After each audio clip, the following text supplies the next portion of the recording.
Hello, everyone. Philip Lee returning with another episode of Civil War Chat, and today is April Fool's Day, 2022. Our talk today is going to be on Larry Elder's speech at Washington and Lee University last night. But before we get into that, we ask that you join us in our fight to defeat the cultural genocide that the political left is trying to sweep across the South. We don't ask you for donations, but suggest that you buy our books in order that you learn facts that you can rarely learn elsewhere. Join us in that fight. Come and be a part of that fight. Buy our books, read them, and give them 5-star ratings on Amazon if you like them. My example today is Southern Reconstruction. It is, I think it's $26 on Amazon. If you'd like an autographed copy, it'll be $30 from me. Just email me, Phil, PHIL_Lee.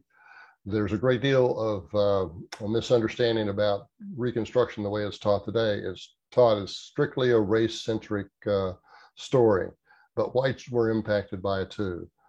And this book tells you the story of both sides. Okay. Washington and Lee University may be one of the key places to fight those attempting to spread cultural genocide across the South. Even though the school still keeps Lee as a namesake, they have abandoned him in most every other way. The Lee Chapel, for example, has been renamed the University Chapel. One alumni group, the Generals Redoubt, is fighting to protect the school's traditional values, as well as the Lee and Washington names. Last night, they sponsored Black political commentator Larry Elder as a speaker.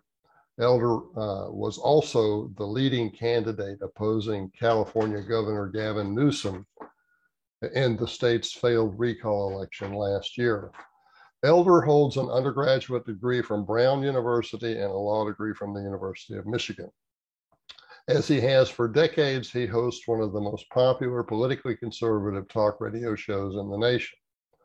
Although he was raised in Southern California, his parents were from Tennessee and Alabama. His dad, who had been working as a Pullman porter on passenger trains, moved the family to California sometime after World War II. His dad's first job in SoCal was cleaning toilets. Later, he simultaneously worked a second job doing the same thing. The son did not appreciate the dad's story until Larry was in early adulthood. Thereafter, he treasured his dad's counsel and advice.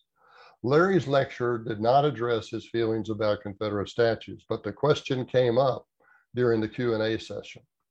He replied by saying that years ago, he took that question to his dad, who told him that statue removals and monuments were far down the list of issues that Blacks should be concerned about. His mother felt the same way.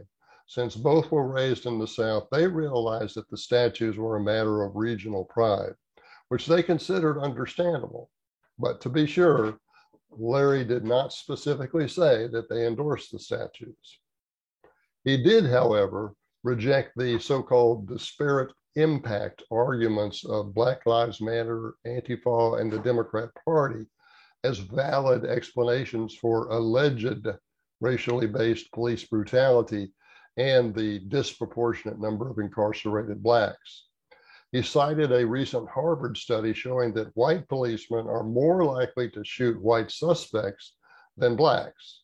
He also explained that Blacks are overrepresented in our prisons because they commit more crimes. Although most Blacks are law-abiding, repeat offenders inflate those crime statistics. But the ultimate reason for Black crime is absentee fathers, according to Elder. In the 1960s, 25% of Black children were born into single-parent homes, whereas now it's over 70%. Welfare programs incentivize mothers to, quote, marry the government, close quote, instead of the dads, because the government often provides a bigger and more reliable monthly income.